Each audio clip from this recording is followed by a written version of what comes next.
26 days and 25 nights. That's how long Jessica Austin claims she was without her daughter. She says her ex-husband violated their custody agreement. She tells the Night Team's Chelsea Jones that she wants to make sure it doesn't happen to someone else. NBC 10 investigates when a custody battle crosses over into parental kidnapping. Chelsea?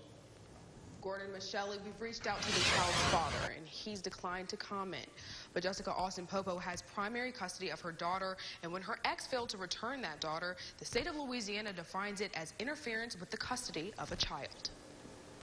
Reunited, and it feels so good. I got to be back home. Jessica Austin Popo says her ex-husband violated their custody agreement when he failed to return their 7-year-old daughter, Rajada, for a month. He didn't show. And fast forwarding, he didn't show for 3 more weeks. I had a lot of sleepless nights. I couldn't focus, not eating.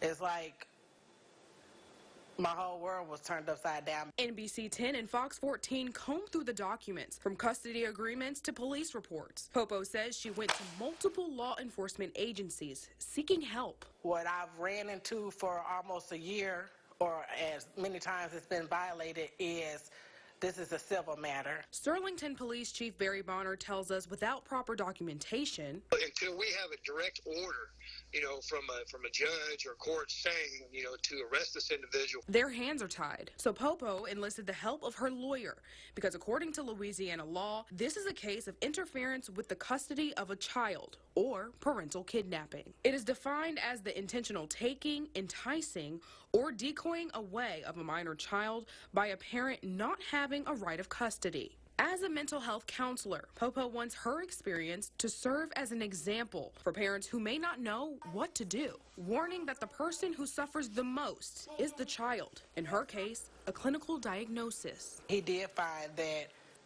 and diagnosed her with being major depressive. She has to take medication to go to sleep. She was also diagnosed with being ADHD. So while Rajada's return home is welcome, Popo says it comes with a lot of damage that will take time to heal. Louisiana law indicates whoever commits interference with the custody of a child shall be fined no more than $500 and spend no more than 6 months in jail, or both. In the studio, Chelsea Jones, NBC 10, your local news leader.